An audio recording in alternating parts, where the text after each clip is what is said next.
साजरे करतो आणि आपल्या त्रिमूर्ती शैक्षणिक संकुलातर्फे एक छान असं आयोजन करतात. त्या आयोजकांसाठी एकदा जोरदार टाळ्या. व मला बोलण्यासाठी संधी व तुम्ही सर्वजण शांतपणे ऐकतात त्यासाठी मी सर्वांचे मनपूर्वक आभार मानते. शिवजयंती प्रत्येक मनामनात घराघरात साजरी केली जाते. का केली जाते शिवजयंती साजरी? शिवाजी महाराजांपेक्षाही खूप मोठे, शिवाजी महाराजांपेक्षाही खूप बलाढ्य असणारे राजे महाराजे या महाराष्ट्राच्या मातीमध्ये होऊन गेले.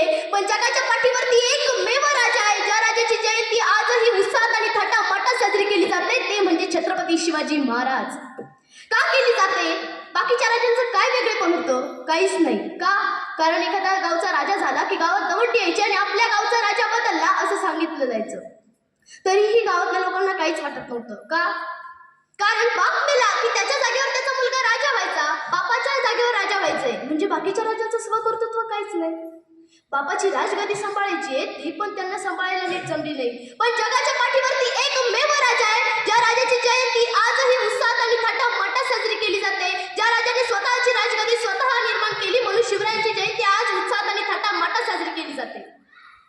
सोप्या भाषेत सांगायचं झालं तर बाकीचे राजा आयत्या पिठावर रेषा मांडणारे होते आणि आयत्या पिठावर रेषा मांडणं सोपं असतं, पण स्वतःची भाकर स्वतः निर्माण करणं अवघड असतं. हा शिवचरित्राचा पहिला आदर्श आहे. शिवचरित्र म्हटलं की डोळ्यासमोर येतं ते वयाच्या 16व्या वर्षी रायरेश्वराच्या मंदिरात जाऊन महादेवाच्या पिंडीवर रक्ताचा अभिषेक करून स्वराज्य शपथ घेणे. का घेतली असं बरं स्वराज्य शपथ? काहीतरी कारण असेल ना. अहो, शहाजीराजे तिकडे दुश्मनाच्या दरबारामध्ये सेनापती म्हणून काम करतायत. शहाजीराजांचा अपमान होतोय आणि शिवरायांचं वय आहे 7 ते 8 वर्ष. शहाजीराजांचा अपमान होतोय, शिवरायांच्या कानावरती येतं आणि माझा राजा वयाच्या 16व्या वर्षी स्वराज्य शपथ घेतो. तुम्ही माझ्या बापाचा अपमान केलाय ना, याच महाराष्ट्राच्या मातीमधून तुम्हाला धुडकावून लावल्याशिवाय राहणार नाही. बापाचा बदला म्हणजे शिवचरित्र. सुरुवातीच्या काळात आपलीच लोक म्हणायची नसतं होत, कोणी उठायचं आणि स्वराज्य निर्माण करायचं नसतं होत. हे कोण म्हणायचं? आपलेच.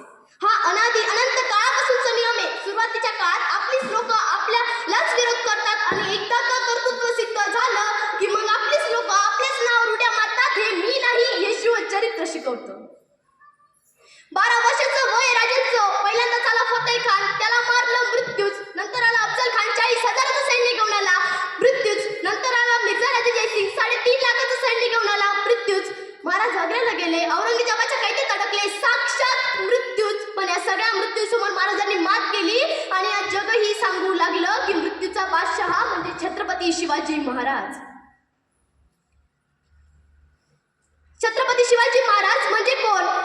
कोणी जर विचारलं ना छत्रपती शिवाजी महाराज म्हणजे कोण, तर बेधडकपणे उत्तर सांगावं, लढण्याची धमक शुभा, गनिमी काव्याची गमक शुभा, तलवारची चमक शुभा, हिंदवी स्वराज्याचे जनक शुभा. एके ठिकाणी एक कवी फार सुंदर म्हणतात, success is not what you earn for yourself, success is what you live behind. यश ते नाही जे तुम्ही स्वतःसाठी मिळवता, यश ते जे तुम्ही इतरांसाठी मागे सोडून जाता.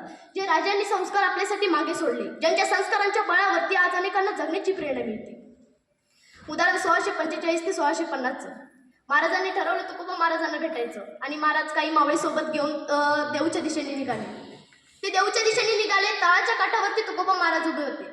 पण त्यांना माहित नव्हतं की ते तुकोबा महाराज आहे. ताना काका गेले आणि म्हणाले, बाबा देव हेच का? हो हेच.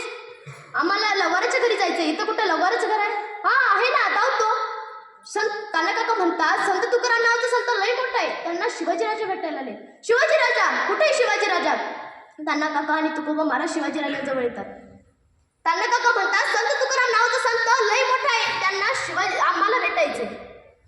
तुकोबा हसत हसत म्हणतात, अहो तो कसला आलाय मोठा संत? का? तो संत नाही, कलियुगी फार झाले संत घरोघर, तशातली गत याची. बायको तुकोबाच्या नावाने शंक करते, मुलं ओरडतात, शास्त्री पंडित बोटं मोडतात. याला कधी कोणी पूजा करताना पाहिलंय का? यानं कधी होम होणे केलेय का? लोकांना चांगला वागण्याचा उपदेश केला म्हणजे कोणी संत होतोय का? राजे म्हणतात, अहो तेच तर आवश्यक आहे. पण आपले राजे फार चतुर होते. ते घोड्याच्या खाली उतरले, महाराजांचं दर्शन घेतलं आणि म्हणाले, तान्हा काका हेच आहेत तुकोबा महाराज. आदर, गुरुप्रती आदर शिवचरित्र शिकवतं.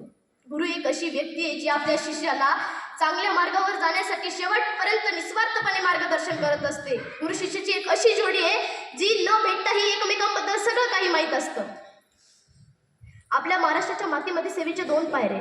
पहिली पायरी पंढरपूरमध्ये नामदेवरायांची, तर दुसरी रायगडावरती सेवेचे ठाई तत्पर हिरोजी इंदलकरांनी रायगड बांधला. रायगड बांधायच्या वेळेस महाराज दिशेला होते. इंदलकरांनी रायगड बांधला. रायगड बांधताना पैसे कमी पडले तर इंदलकरांनी स्वतःचं घर विकलं आणि रायगड बांधला. आता एक एखादा तरी असा इंजिनियर, आता ते इंजिनियर स्वतःचं घर विकून दुसऱ्याचं घर बांधतील का? इंदलकरांनी रायगड बांधला. रायगड बांधताना असा बांधला की वरती गेलं तर हवा आणि खाली गेलं तर पाणी. आणि अशा या रायगडावरून हिरकणी खाली गेली. खबर महाराजांना कळाली. महाराजांनी इंदलकरांच्या हस्ते हिरकणीचा सत्कार ठेवला. आणि सत्काराच्या वेळी महाराजांनी इंदलकरांना विचारलं, इंदलकर तुम्ही रायगड असा बांधला की वरती गेलं तर हवा आणि खाली गेलं तर पाणी, आणि अशा या रायगडावरून हिरकणी खाली गेली कशी? इंदलकरांनी फार सुंदर उत्तर दिलं. पहा, राजे ही महाराष्ट्राची आई आहे आणि महाराष्ट्रातली आई तिच्या लेकरासाठी काहीही करू शकते. पण दुर्दैव आहे सर, याच महाराष्ट्राच्या मातीमध्ये वृद्धाश्रमांची संख्या वाढली. का का हो, हे शिकवतं का आपल्याला शिवचरित्र? हे संस्कार आहे का छत्रपती शिवाजी महाराजांचे आपल्यावरती? एके ठिकाणी एक कवी फार सुंदर म्हणतात, चांगल्या गोष्टी नेहमी ऐकल्या पाहिजे. अरे देवासारखा बाप तुझा तोही सोडला वाऱ्यावर, अरे देवासारखा बाप तुझा तोही सोडला वाऱ्यावर, तुझ्या पोटाची खळगी भरण्यासाठी रोज पहाटेच जायचा धाऱ्यावर. तुझ्या शिक्षणासाठी त्याने किती सावकार उपसले असन, तुझ्या हितभर जमिनीसाठी त्याने किती सुरे पाठीत उपसले असन. तुला नोकरी मिळाल्यावर त्यांना गावभर वाटली साखर, तुला नोकरी मिळाल्यावर गावभर वाटली त्याने साखर, आणि आज दुर्दैवानं त्याच्याच ताटात नाही चतकूर भाकर. तू शांत जागावा म्हणून बाप राबतोय, तुला शांत झोप लागावी म्हणून बाप देवळात जागतोय, तुला शांत झोप लागावी म्हणून बाप देवळात जागतोय. दादांना ताईंना आयुष्यात काही नाही करता आलं ना तरी आई वडिलांच्या म्हातारपणी चालता येत नसेल तर त्यांची काठी व्हा, दिसत नसेल तर चष्मेची दांडी व्हा. इतकं जरी केलं तर आपल्यासाठी भरपूर आहे. आईच्या स्वप्नासाठी आणि बापाच्या मान सन्मानासाठी ज्या राजानं दिवसाची रात्र आणि रात्रीचा दिवस करून स्वराज्य निर्माण करण्यात आदर्श असे राजे म्हणून ज्यांची ख्याती आहे ते असे छत्रपती शिवाजी महाराज. मला माझ्या बापाचा मान सन्मान गावामध्ये वाढवायचा आहे. आपण खेड्यातून दूर कुठेतरी शहरात शिकण्यासाठी आलेलो आहोत, आपल्या गावापासून कुठेतरी दूर शिकण्यासाठी आलेलो आहोत, आणि इथून आपल्याला एक स्वप्न नक्कीच पूर्ण करायचं. मला माझ्या बापाचा मान सन्मान गावामध्ये वाढवायचा आहे. शिवचरित्र शिकवतं. व्याख्यानातून काय घ्यायचं असतं काय, ते आपले आई बाप आहे ना, आपल्यासाठी रात्रंदिवस झटणारे, त्यांची मान समाजात कधीही खाली होऊ देऊ नका, हे सांगण्या इतपत माझं कर्तृत्व नाही. अहो, ज्या महाराष्ट्राच्या मातीमध्ये तुमचा आमचा जन्म झाला, त्या महाराष्ट्राच्या मातीमध्ये होऊन गेलेल्या आदर्श अशा राजांच्या नावामध्ये काय ताकद आहे? तर ओम बोलण्याने मनाला शांती मिळते, साई बोलण्याने मनाला शक्ती मिळते, राम बोलण्याने पाप मुक्ती मिळते, तर जय शिवराय बोलण्याने आम्हाला 100 वाघाची ताकद मिळते. म्हणून एकदा पुन्हा जयघोष करूया, छत्रपती शिवाजी.